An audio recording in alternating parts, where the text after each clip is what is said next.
Hello, I'm Joel Blackford with Beth Hesed Sabbath Fellowship. We're virtual only. We're based out of St. Paul, Minnesota. The phone number does work.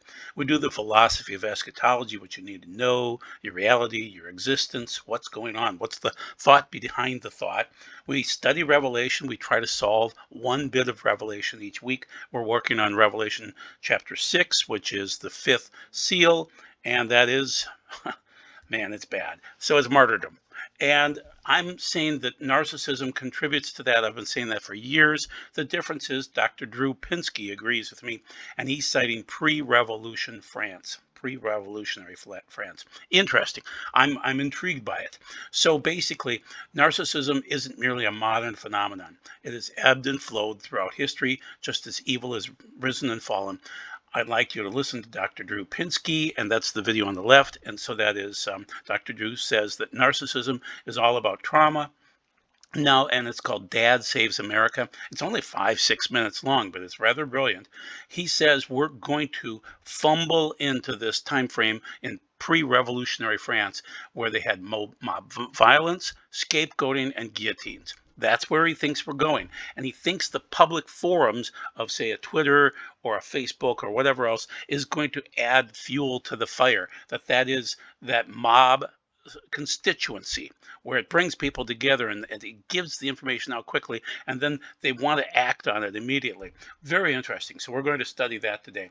And then on the right hand side, he wanted to put this chapter in the book, but they really wouldn't let him do it because this is 10 years ago, and what I'm talking about, what he's talking about, seems ridiculous 10 years ago. So he's talking about childhood trauma that causes narcissism.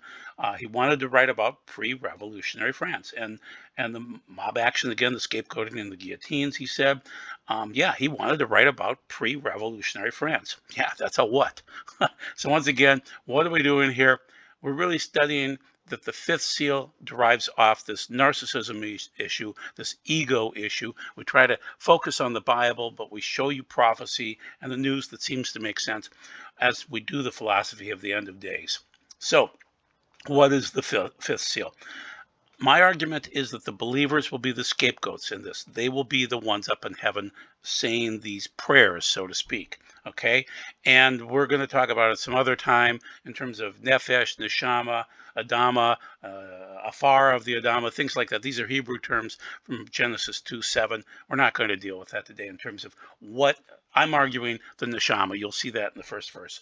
So just read along with me. When the Lamb broke the fifth seal, I saw under the altar the souls, the neshama, the neshamot, which would be this breath that's breathed into us. And it, according to Ecclesiastes, it goes back to the Father when we die. Part of us dies, part of us is just earth and it goes to the earth, but part of us dies, and that is the nefesh, the animal soul.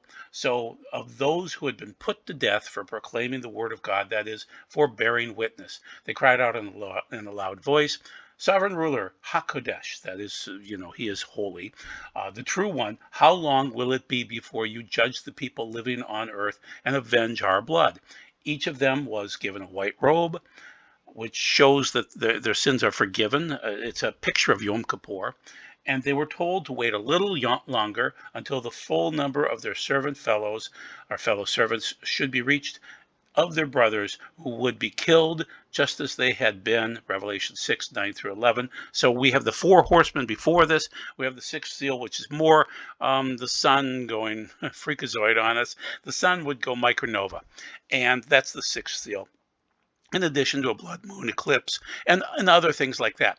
So the main thing is, this is the fifth seal, it's martyrdom. It seems to come as a result of this process, and Dr. Drew talks about it. So what he calls the narcissistic turn, that's where we're flipping into right now. The 80s, we went through the experience of a gym of epidemic of childhood trauma, and it's come to the mid-1990s where narcissistic disorders just are incredibly more severe than ever before. Sacrifice behavior, I mean, all that mob action on social media. So he's blaming social media for what occurred during the French Revolution, that they seized for blood based on social media. And that's basically pre-revolutionary France was was that social media point, and they would come to the square and await somebody to be beheaded. They had a bloodlust. So behavior of crowds in the setting of predominant narcissism is very dangerous, and he's right. This is that time of the narcissistic turn, and that's what brings us to the fifth seal. Not yet, but we're getting closer. So once again, a Twitter mob, these cause executions in the public square. He's arguing that when you fire somebody off Twitter, when you try to get them fired and kicked off, that it's grandiose narcissism, and he's right. Okay, continuing on. So here's his recipe, including some points from me. This is from me. Rampant godlessness. That was apparent in pre-revolutionary France and today. Childhood trauma, both then and today. That's from Dr. Drew. Economic upheavals. Yeah, that's part of it then and now. And that's the third seal, in case you're wondering. Political upheavals, yes, that's happening. Public squares, very similar. He calls Twitter and other apps very much a public square where you want blood. And then the mob mentality, the scapegoating, the guillotines. This is all a devolving toilet as you go down. And then all you wait for is the spark. And then who is the scapegoat? In this case, it's going to be believers. Okay, so this is another look at it from a different angle. And this is from his name is Yuri Bezmenov, and he's from the Soviet Russia, and he defected, and he came over here and said, you're at war. You're at war against modern communism and wokeism. Their process is to demoralize you. They battle against your common sense. They gaslight you. Okay, they destabilize you. They chip away at your foundations. Crisis. It will occur. That's the spark, and they desire it. It's anarchy. And the normalization of whatever is abstract, they want to normalize it. Whatever doesn't make sense. And if you disagree, you'll go to the gulag, and that's your bliss by them. Now, continuing on, this is from Investopedia. This is what is anarchy. You have to factor this in because a narcissist doesn't care about anything but themselves, and they want anarchy. Anarchy is derived from the Greek word meaning having no ruler. It is a belief system that rejects governmental authority in favor of self-governing or community consensus that has become a synonym for chaos and the breakdown of civil order. Individualists are anarchists, believe in the freedom of self and oppose the authority of the government, with social anarchists believing the political power and resources should be shared equally by all in the community. Most anarchists fall into the far left end of the political spectrum. Different types of anarchism include anarchist communism, anarchist socialism, green anarchism, and crypto anarchism. Critics of anarchism contend that it is unrealistic, yes, unidealistic, yes, and potentially chaotic, yes. It is chaos, and that's what they want. They're searching for a scapegoat, and Investopedia did nail this pretty well. Okay, so you can choose God or godlessness. Those are your options. And so basically, when we get back to the time of the French Revolution, it was laws and laws and more taxes and more taxes. And so they had the Sugar Act, the Currency Act, the Quartering Act. This is America. I'm sorry. This is the American Revolution on the left-hand side. So it's taxes and more taxes, and the Sugar Act, the Currency Act, the Quartering Act, and the Stamp Act. No taxation without representation. But we were God-fearing people in America. What was France? They were godless. Okay, so they had the estate system, absolutism, Enlightenment ideas, food shortages, and then they also cited that the American Revolution drove them along. And so they did not promote revolt, but often quoted revolutionaries, salons, often critical of corruption. Interesting. So there were the salons too. And that would be like coffee shops. Okay, so France. Are your values worth fighting for? So this is modern day France, but this is pre this modern revolution of 2023. This is 2021, and this is from Michael Holenbeck. 2021. There is in France a vague and widespread ambiance of self-flagellation, something that hangs in the air like gas. Anyone visiting France and watching television cannot help being struck by the obsession of its presenters, journalists, and economics people, and sociologists, and all these assorted specialists. They all compare France to other European countries and belittle France, and invariably with the goal of just embarrassing France. That is narcissism, grand narcissism. Okay, and so France remains a nation of braggarts. It takes two to wage a war. Basically, they haven't had any religion for quite some time, And so they don't have a side to fight with. They don't have anything that matches with godliness or any values whatsoever. They have no values. Okay, that's the problem with France. So does our civilization really have something to be proud of and something to fight for? There isn't another side. So what he's arguing is there's two to make a war, and France itself has nothing to fight for. They aren't going to be able to fight. When you're fighting, maybe you're fighting for your family, but I'm not even sure that that matters to them anymore. So then you hire on these narcissistic leaders like Macron and his mommy, which happens to be his wife. And then the other two guys in the picture on the right-hand side, they're narcissists too. So French military say they are prepared to arrest Macron for treason. I doubt that, but it's an interesting article that just came out, and it was fact-checked supposedly. So they're godless, they're globalists, and there's nothing to fight for once you've succumbed to both of those things. And once again, Macron has a messiah complex. He married his mommy, and he parties while Paris burns because he was over with Elton John and others partying it down as France was burning, and he didn't really care. It's really pretty sick. Okay, so yeah, the government killed a 17-year-old, and there were violent protests, and Macron partied. Good for you, Nero. Thank you. So there is the scapegoat activity going on. And on the right-hand side, I show you a quick verse from Leviticus about Azazel and the goat, the scapegoat that had to fall for him. Well, within France, there had to be a scapegoat, and it ended up being very random. It was wealthy, but it was poor. It was anybody. It was anybody at all. There is always shed blood, and it forgives sin in terms of animals for God. God doesn't ask us to kill people. Other than there are times. We'll explain that some other time.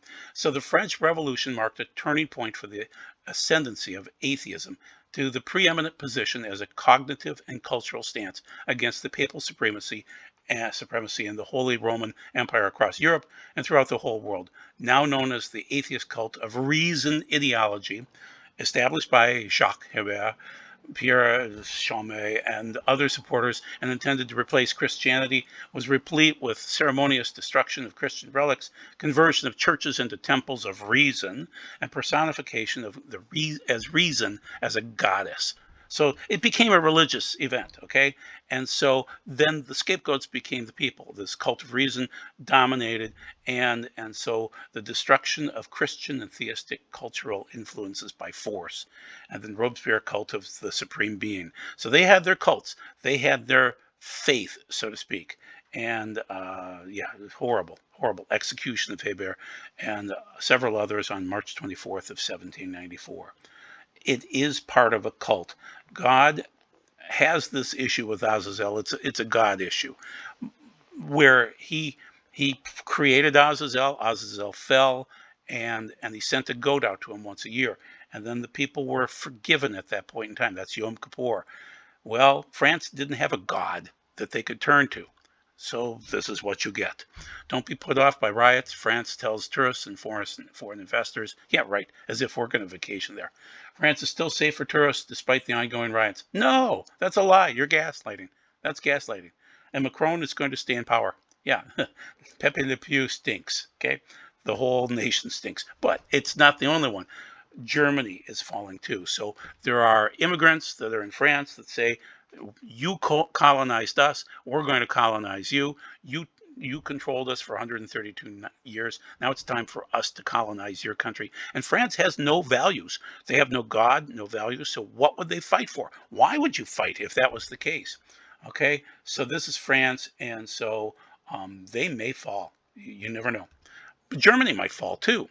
And so London, basically, this is a person saying that if you don't agree with me and my particular views, which is that she's a radical feminist, but she's also trans, then we will kill you. And so she says, transpired, let's see, attack anyone who doesn't submit to trans ideology. Okay, that was from Twitter. And then in the middle from Twitter, Vancouver. These are people that have a different faith. They're colonists. Boy, I'm sorry, I thought I cut that out, but basically they're from Pakistan, and they're saying to Trudeau of Canada, if you don't agree with us, we will carve out our own place in British Columbia. It's a lot like cultural Marxism. They will destroy the family, destroy religion, destroy private property, and then destroy the nation. That's what's coming. London, Canada, Germany, France, lots of places. Irreligion in France has a long history, large demographic constitution, with the advance of atheism and the depreciation of theistic religion dating back as far as the French Revolution. In 2015, get these figures. 29% of the country's population identified as atheists, 63% identified as non-religious. That's basically the whole nation, okay? Azazel. And then speaking of Azazel, babies are a scapegoat too. So these brutal beasts, they will always attack babies. They always want you to pass your babies through the fires of Moloch. And so the horns are synonymous with Azazel, with this protester on the left-hand side, and really bad. So it's a blood-based religious ritual. It always has been, always will be. Abortion is a blood sacrifice ritual by our babies. Mental health is going to be a big issue. Drug abuse is going to be a big issue as we move forward. You're going to find narcissism causes people to have all sorts of problems, and they came from the cradle basically, and now it's going to be our problem. And I'm blaming men, but I'm blaming mostly certain mothers, certain women that would never become mothers either. And so there's this narcissism. Yeah, men have problems. Yeah, men have always had problems, but there are signs of a narcissistic mother that seems to be causing these problems now. She doesn't respect your boundaries. She views you as an extension of herself. She plays you and the siblings against each other. She may manipulate you into feigning illness. She constantly criticizes you. This is what happens with the narcissistic mother, mommy dearest.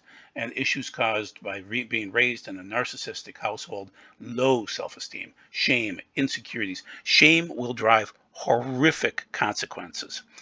Trust issues in relationships and trouble, being vulnerable. Oh yeah, I married that. There you go. Now you know why I'm not married. So basically, yeah, depression, anxiety, depression, PTSD, other mental health issues. That's where we're going to. Now, are there wonderful moms out there? Yes, many, many wonderful moms. But there are some sick, deviant moms out there right now, and they're causing these problems. And some of them, thank goodness, never became moms. Linda Ronstadt, her comment is, I have no talent for marriage, no talent for child raising either, not a shred. I don't like to compromise. If I want a pink sofa and somebody else doesn't want a pink sofa, I'm not going to go for that. I want the pink sofa. My opinion, this explains modern narcissism quite succinctly. Joni Mitchell, Stevie Nicks. Stevie Nicks got pregnant, killed the baby. Joni Mitchell, who knows how many abortions between these three? But that's the problem. This is where we're going to right now. And the men are pretty much the same. They're like loyal dogs, you know. Women have changed. Women, and especially moms, have changed. That's not even a woman in the middle there. She calls it the hagiographic adulation of rich, intellectually unfit men is one of the central risks facing the nation. We have to break down this habit. And so, goodness gracious, I'm from Minnesota. We used to talk about Paul Bunyan and Babe the Blue Ox, and we were big, tough guys. You know, we were lumberjacks. I was tough. Okay, I was a college wrestler, a high school wrestler. I won state and track. I was tough. Okay, and now this is what represents Minnesota. They gaslight us. And so I'm arguing here, Hagios in Greek is the holy ones.